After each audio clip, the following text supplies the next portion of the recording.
PM Awas Yojana. We are basically going to take PM Awas Yojana urban. Why? Because it has got the nod for the cabinet's nod for continuation up to December 2024. This scheme was started in 2015 and it was to continue till 2022. Right.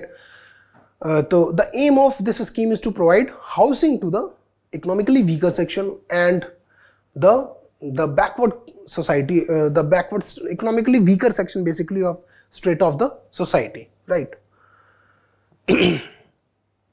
Now background, Pradhan Mantri Awas Yojana urban will be continued up to 31st December 2024. The financial assistance is to be provided for completion of already sanctioned 122.69 lakh houses till March 31st March.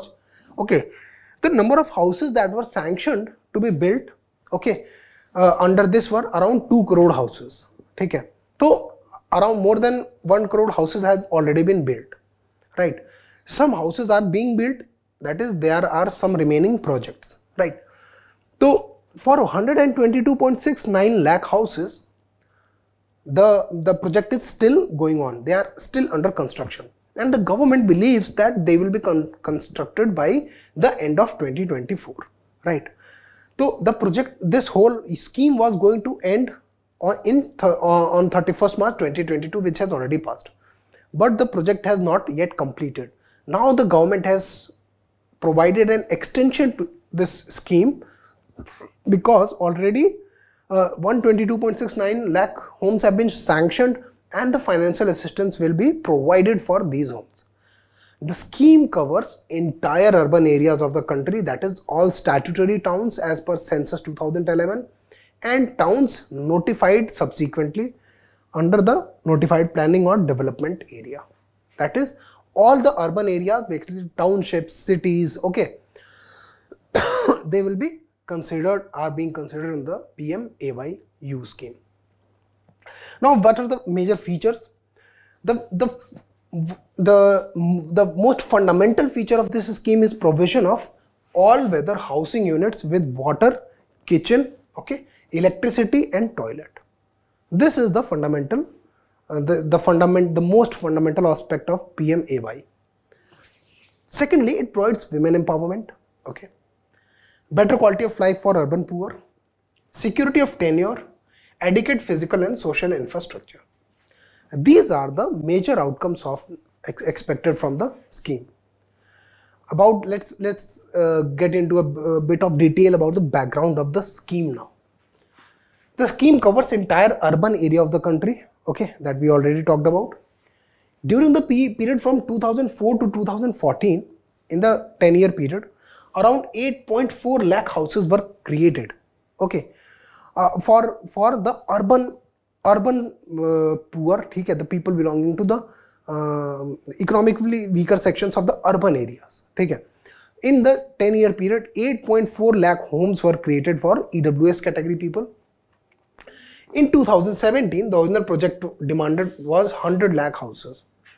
This project was started in 2015, PMAY urban, and in 2016, the demand was 100 lakh houses. That means 100 lakh, that means 1 crore. Okay. Against this originally projected demand, 102 lakh houses have been grounded, yeah, they are under construction. Okay. So the whole aim of the scheme is to provide the urban poor, the poor into the urban areas with proper housing facilities. Okay. So the aim is to provide an all-weather pakka house, that is of concrete, okay, to the eligible beneficiaries, right? These eligible beneficiaries will be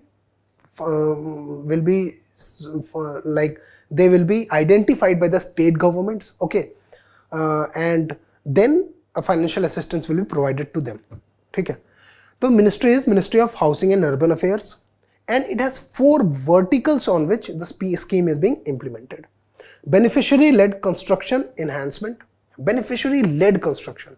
That means the beneficiary himself is getting his house created, and for that he will be provided certain kind of financial assistance. The second one is affordable housing in partnership. ठीक है. Affordable housing in partnership means, for example, some kind of housing society or housing project is going on. So if that housing project or housing society project, development project agrees to provide a certain part of their housing to the economically weaker section of people at subsidized rates, then a certain financial assistance to that housing society or project will be provided. ठीक है. In situ slum redevelopment. In situ slum redevelopment, that means wherever there are slums, if those slums are eliminated and pakka houses are created, for that also the government is providing the financial assistance. And then credit linked subsidy scheme. Credit linked subsidy scheme means loan for the construction of the house. Okay, it is also similar to beneficiary led construction, but in this they will be provided a certain kind of subsidy on the loan that they take. Okay, on the loan that they take.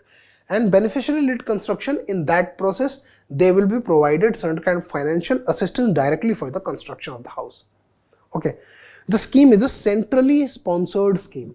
Now centrally sponsored schemes are those schemes in which the majority of financing is done by the state governments. Okay, central sector schemes are those schemes in which the majority of financing is done by the central government. Okay, so that is the difference between central sector scheme and centrally sponsored scheme. So this is the centrally sponsored scheme, except for the fourth part, that is the credit linked subsidy scheme, that will be provided as a central sector scheme by the central government or Ministry of Housing and Urban Affairs. Right. Now let's look a bit about how all these aspects are going to function. In situ slum redevelopment, the slum rehabilitation grant of rupees 1 lakh per house will be provided on average.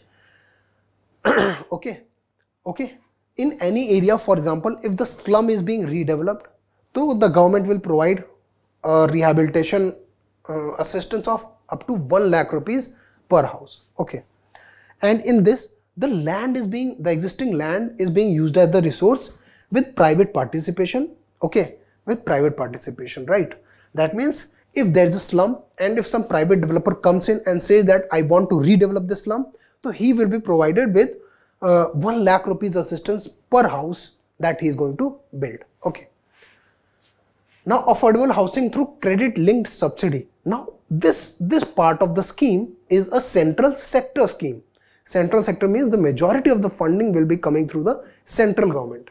Now it will be available only for loan amounts that are, as I said, credit linked subsidy scheme. That means if someone is going to take a loan for the construction of their house, so government will provide a certain kind of subsidy or interest subvention on the loan that he is going to take, right? Interest subsidy at the rate of 6.5% for a tenure of 20 years. Okay, 6.5% for the tenure of 20 years up to. Okay, and only those the eligibility for availing this scheme is interest subvention for EWS and LIG, low income group, for new house or incremental housing as well. Incremental housing means if there is already a house and you want to increase the rooms in it, that is called incremental housing, right? So interest subvention will be provided. That is, if you take a loan, if you take a loan up to 6 lakh rupees, to the interest that you pay on that loan, 6.5% of that interest will be paid by the government.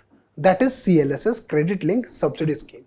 Okay, and annual household income up to rupees 3 lakh, only those people can afford this, and size up to 30 square meter. Okay, for EWS and for LIG low income group, the eligibility of the carpet area should be 60 square meter. Affordable housing in partnership, again as I said, if for example if there is a society development or there is a housing project, and if that housing project allocates 35% of the houses that it builds for EWS section, then the government will provide 1.5 lakh per EWS house that the housing society is going to build. Okay. And then subsidiary for beneficiary led individual construction of the house, if the beneficiary himself is going to take on the construction, then he will be provided 1.5 lakh the central the financial assistance of up to rupees 1.5 lakh for the construction of the house. Okay, so that these were the major the verticals that the scheme is being implemented into. Okay, if we look at the progress, so 122.69 lakhs have been houses have been sanctioned, out of which 62.61 lakh, almost half of the houses have been created, and the central assistance has been given, the central government assistance in the form of funding to the state governments, and the CLSS, the credit linked subsidy scheme, has been provided up to the tune of 12,130 crore rupees. 103 lakh houses have been grounded. That means the foundations for these houses have been laid out of 122.69 lakh houses that have been sanctioned, out of which 62.29 lakhs have been, 21 lakh houses have been already created. The remaining the foundation has been laid and they are under the construction. 2.03 lakh crore central assistance committed. Okay, so central government has committed to 2.03 lakh crore rupees. Okay, whereas the total investment is 8.31 lakh crore rupees. It is a very huge project. It's a very huge project for the provision of houses for urban poor. Okay. And during the coronavirus epidemic, we saw a reverse migration from the urban areas to the rural areas. Okay, and we saw that the situation of people living in urban slums and all the was very poor, right? And as a general point of observation, the urban poor live in very despicable situations because of the very poor housing facilities. Okay.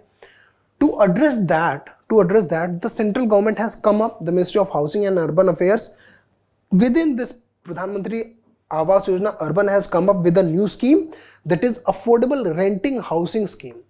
Affordable renting housing scheme, that is, they will be constructing such houses which will be provided on rent basis to the urban poor, basically who are in organized or unorganized sector. Okay, which these houses will be constructed close to their workplace. Okay, to provide affordable renting housing to urban migrants or poor close to their workplace. Now these houses will not be sold, but these houses will be provided on the rental basis. Okay, and it has two models, utilizing existing government funded vacant houses to convert into ARHCS, okay, through public private internship. There are a lot of government houses that a government has built, and one of the model being used in affordable renting housing scheme is utilizing the existing government funded vacant houses. The government houses which are lying vacant, they will be provided on rent to the urban migrant or poor. Okay, and the second one is construction, operation and maintenance. Construction, operation and maintenance of such new houses, like for example these houses, these are being constructed close to the industrial areas, like these houses. This is Rajasthan. I am not sure where this has been taken from, but this photo I took from the Pradhan Mantri Awas Yojana urban website itself. These are like, these kind of houses will be created, and then these houses will be provided to on affordable rent to the urban migrant or urban poor. Okay, right? So this is like construction, operation and maintenance by the private or the government entities by themselves, but a certain kind of subsidy will be provided or financial assistance will be provided by the central government as well for the construction of these houses. Okay. ARHCs will be, it will be a mix of dormitories, okay, and or individual houses as well, bedroom, dwelling units and dormitories, and these can be rented for a minimum period of, like, the life of these houses can be for a minimum period of 25 years. Outcomes, of course, will be decent living, and you can read this whole slide. Okay. So I hope you understood this Pradhan Mantri Awas Yojana Urban, why the extension to that scheme has been provided, what is the progress in the scheme, and how this scheme is going to affect the socio-economic condition of the urban migrants or the poor migrants living into the urban slums. Okay. If you have any questions, kindly shoot the questions into the comment sections. I'll be more than happy to take them.